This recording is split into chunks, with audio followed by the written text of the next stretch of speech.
Hello everyone, कैसे हैं आप सब। उम्मीद करता हूँ आप सभी लोग बहुत अच्छे होंगे। जैसा कि आपको पता है, यूपी स्कॉलरशिप सेशन 2024-25 की लेटेस्ट अपडेट्स में आज से आ गए हैं एक नई अपडेट के साथ, जिसमें आपको बताना चाहेंगे कि हम general OBC minority ST SC के सभी छात्रों के लिए यूपी स्कॉलरशिप से लेके एक बड़ी अपडेट आई है, जिसमें आपको जो है कि क्या क्या डिटेल्स होनी है। जैसा कि आपको पता है कि यूपी स्कॉलरशिप में कुछ चेंजेस किए गए थे। हर साल की तरह इस साल कुछ चेंजेस उसमें देखने को मिले थे। जैसा कि आपको बता दें कि जितने भी जनरल के हैं, ओबीसी के हैं, एसटी एससी और माइनॉरिटी जितने भी कैटेगरी के स्टूडेंट हैं, उन सभी को जो है कि एक स्टेप इसमें जो है कि बढ़ाया गया था, जो कि आपको डिपार्टमेंट की तरफ से दिया गया था। जिसमें आपको करना क्या होता था, यूपी स्कॉलरशिप का फॉर्म फिल करने के बाद अपने कॉलेज में सबमिट करने के बाद उसमें जो प्रोसेस होता है, स्टेप वाइज जो प्रोसेस हमने आपको बताया था, 4 प्रोसेस होते हैं, 4 स्टेप से इस बार दिए गए थे। जिसमें आपको फर्स्ट आता है रिसीव बाई इंस्टीट्यूट, यानी आपके डिपार्टमेंट ने जो आपके फॉर्म को रिसीव किया है। सेकंड आता है कि आपके फॉर्म को वेरीफाई करना, सारा कुछ चेक करना, सारे डॉक्यूमेंट्स वगैरह वेरीफाई करना। और थर्ड स्टेप में आता है आपका बायोमेट्रिक कराना। तो इसी से लेकर आज हम बात करने वाले हैं, जितने भी लोगों ने अपना यूपी स्कॉलरशिप का फॉर्म फिल किया है, फिर चाहे वो जनरल के स्टूडेंट हो, ओबीसी के हो, माइनॉरिटी के हो, एसटी एससी किसी भी कैटेगरी से स्टूडेंट वो बिलोंग कर रहे हो, तो उन सभी के लिए जो है कि आज बड़ी अपडेट हम लेके आए हैं। तो वीडियो को बिना स्किप की लास्ट तक जरूर देखिएगा। साथ ही साथ चैनल पर नया, चैनल को सब्सक्राइब कर लीजिएगा, बेल आइकन को प्रेस कर लीजिएगा, हमारे इंस्टा आईडी को फॉलो कर लीजिएगा, ताकि आपको ऐसे ही यूपी स्कॉलरशिप की लेटेस्ट अपडेट सबसे पहले देखने को मिलती रहे। तो सो गाइस, जैसे कि हम जानते हैं कि पिछली बार हमने बताया था कि यूपी स्कॉलरशिप की जो फॉर्म फिल करने की डेट थी वो एक्सटेंड कर दी गई थी। तो जिसमें आपका जो है ओबीसी कैटेगरी का जो कि जितने भी स्टूडेंट थे वो अपना फॉर्म जो है कि 30 जनवरी तक फॉर्म फिल कर सकते हैं। साथ ही साथ जितने भी एसटी एससी के स्टूडेंट हैं वो अपना जो यूपी स्कॉलरशिप का फॉर्म है वो 31 मार्च तक फिल कर सकते हैं। उनके फॉर्म को जो सत्यापित करने का, वेरीफाई करने का जो डेट था वो जो है कि 30 जनवरी वालों को जो है कि 3 तारीख का डेट दिया गया था। 3 तारीख तक आपके कॉलेज के द्वारा आपके फॉर्म को सत्यापित यानी वेरीफाई कर दिया जाएगा। साथ ही साथ जो है अग्रेषित भी कर दिया जाएगा, फॉरवर्ड भी कर दिया जाएगा। और जितने भी जो है एस टी एस सी के स्टूडेंट हैं उन सभी को जो है कि भी प्रॉपर टाइम है, 31 मार्च तक का टाइम है ऑनलाइन आवेदन करने का।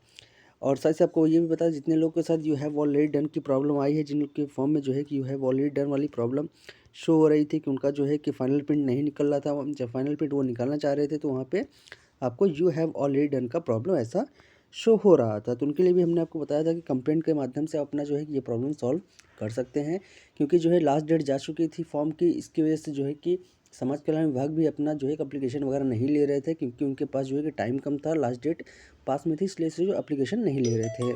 बट इसके लिए आपको जो है कि ऑनलाइन कंप्लेंट कर सकते हैं, उसके माध्यम से भी आपका प्रॉब्लम सॉल्व हो सकता है।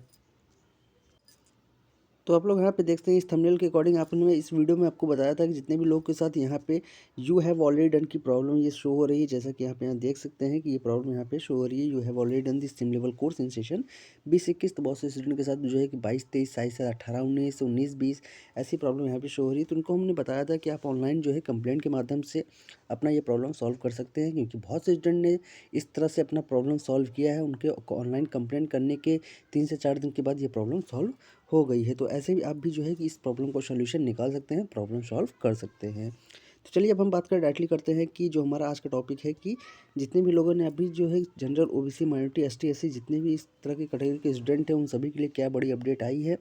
तो हम इस न्यूज़ के अकॉर्डिंग चलेंगे, आपको दिखाएंगे क्या क्या चीज़ें बताई गई हैं और क्या सबसे बड़ी इसमें अपडेट आई है। तो चलिए चलते हैं।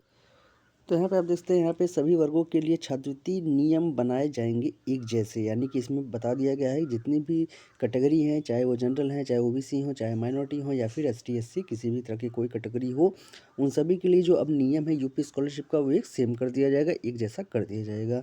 नियमावली में होगा संशोधन, शासन स्तर से पर तैयार हो रहा प्रस्ताव, यानी कि अब जो है कि गवर्नमेंट की तरफ से, डिपार्टमेंट की तरफ से एक जो है कि प्रस्ताव पारित किया गया है, प्रस्ताव दिया गया है कि जितने भी कैटेगरी के स्टूडेंट हैं सभी के लिए जो है कि यूपी स्कॉलरशिप का जो प्रोसेस है, जो नियम है, वो सभी के लिए एक सामान्य होना चाहिए।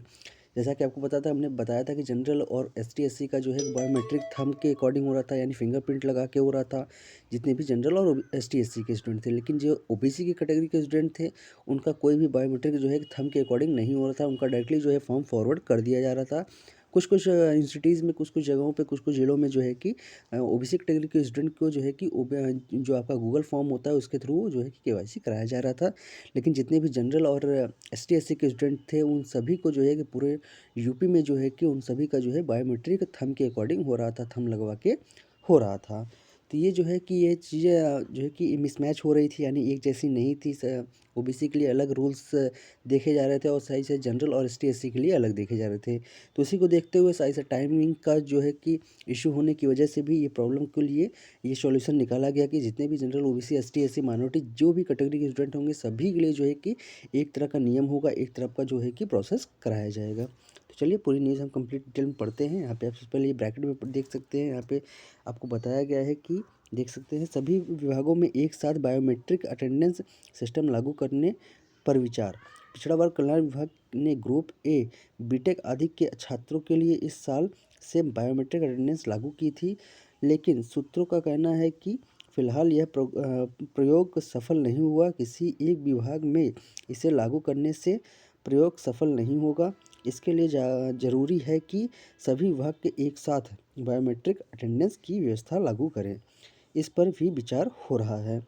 तो यहाँ पे आप देखते हैं जैसे कि इसमें बताया गया है कि जितने भी जो है कि ग्रुप ए, बीटेक आदि, जैसे बीटेक हो गया, एमबीए हो गया, फार्मेसी हो गया, इन सभी जो है डिपार्टमेंट्स में जो है कि बायोमेट्रिक अटेंडेंस की सुविधा कराई गई थी।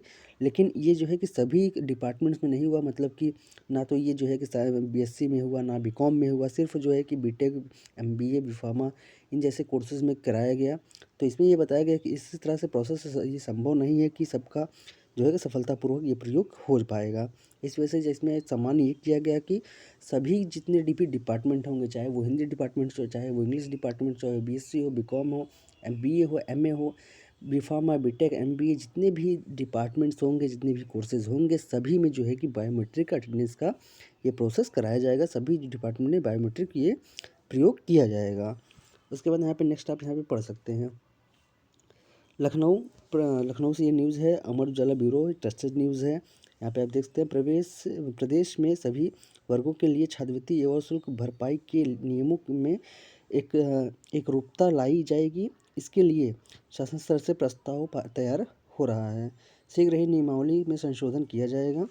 प्रदेश में 2.5 लाख रुपए तक सालाना आय वाले अनुसूचित जाति व जनजाति के छात्रों और 2 लाख रुपए तक सालाना आय वाले अन्य वर्गों के छात्रों के लिए इस योजना का लाभ देने का प्रावधान है।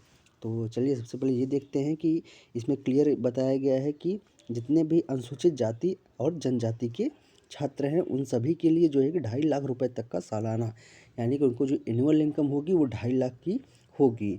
अब जैसा कि आपको बता दें कि इसी कहने का मतलब क्या है, जो आप इनकम सर्टिफिकेट लगाते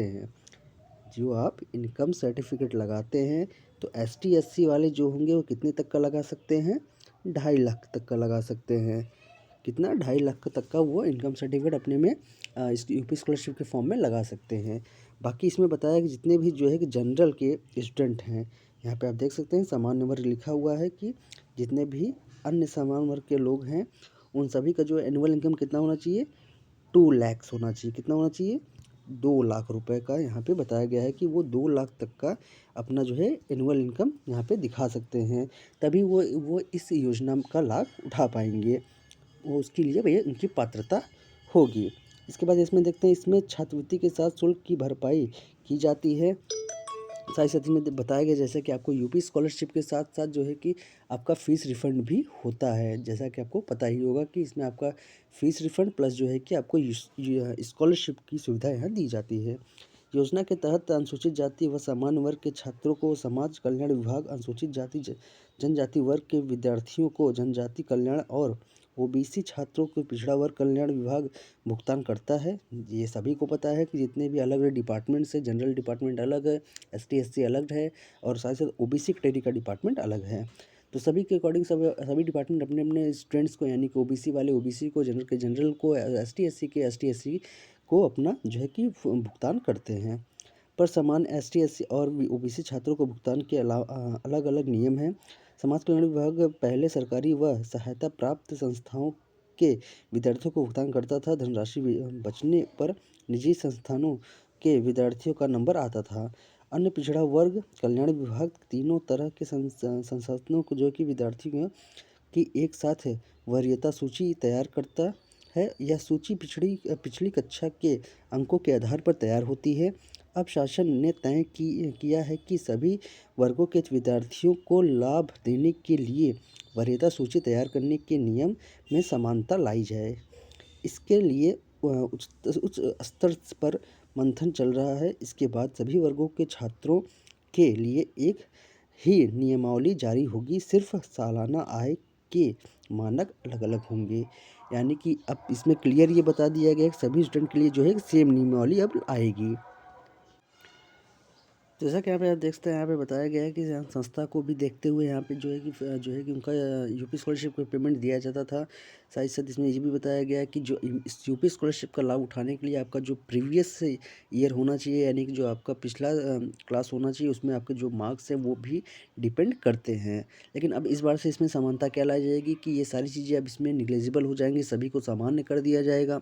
सिर्फ आपको जो है कि आपके एनुअल इनकम्स के आधार पर आपका यूपी स्कॉलरशिप का फॉर्म पे जो है कि पेमेंट किया जाएगा। यानी कि अगर आपका एनुअल इनकम जिस जो एलिजिबिलिटी है वो अगर आपकी सही होगी तो ही आपको जो है कि यूपी स्कॉलरशिप का लाभ मिल पाएगा। तो दोस्तों यहाँ पे आप देख सकते हैं जो ये अपडेट आई है सभी स्टूडेंट के लिए है, यानी कि सभी जनरल ओबीसी एसटी एससी सभी कैटेगरी के स्टूडेंट के लिए है कि उनके लिए अब क्या समानता होने वाली है, क्या क्या चीज़ें उनको देखनी है, उनका अपना मार्क्स वगैरह जो है कि कैसे क्लियर रखने हैं कि उनका जो है प्रीवियस ईयर मार्क्स जो है सेटिस्फाई हो, तभी वो यूपी स्कॉलरशिप का फॉर्म फिल कर पाएंगे। साथ ही साथ आपका जो मेन इंपॉर्टेंट चीज़ है वो आपकी एनुअल इनकम की बात यहाँ पे की गई है कि आपका एनुअल इनकम जो दिया गया है उसके आधार पे ही आपका जो है फॉर्म वगैरह फिल होगा और पेमेंट आएगी। तो ऐसे ही जो है कि ये लेटेस्ट अपडेट जो थी आपको बताना बहुत ज़रूरी था। तो अगर आप भी जो है कि यूपी स्कॉलरशिप का फॉर्म फिल किए हैं या फिर करना चाहते हैं तो आपके लिए बड़ी अपडेट होने वाली है। तो इस न्यूज़ को जो है कि इस अपडेट को ज़रूर से देखें, पूरा जो है कि वीडियो कंप्लीट में देखें और इस वीडियो को ज़्यादा से ज़्यादा शेयर करें अपने फ्रेंड्स में, कॉलेज ग्रुप में, ताकि और भी लोगों को जो है कि इस जो है कि अपडेट का पता चल सके। ऐसे ही हम आपको यूपी स्कॉलरशिप की लेटेस्ट अपडेट लाते रहते हैं। यूपी स्कॉलरशिप की लेटेस्ट अपडेट्स वीडियो इन्फॉर्मेशन में देखने के लिए हमारे चैनल को जरूर सब्सक्राइब कर लें, बेल आइकन को प्रेस कर लें, इंस्टा आईडी को फॉलो कर लें। वहाँ पे आपको यूपी स्कॉलरशिप की सभी लेटेस्ट अपडेट सबसे पहले देखने को मिल जाती हैं। तो जितने भी लोग अभी हमारे चैनल पे नए ये देख रहे हैं उन सभी से रिक्वेस्ट है कि जरूर से वीडियो को सब्सक्राइब कर लें और चैनल को सब्सक्राइब कर लें, वीडियो को लाइक कमेंट एंड शेयर जरूर करें। मिलते हैं किसी एक नए अपडेट के साथ किसी एक नए वीडियो में, तब तक के लिए धन्यवाद।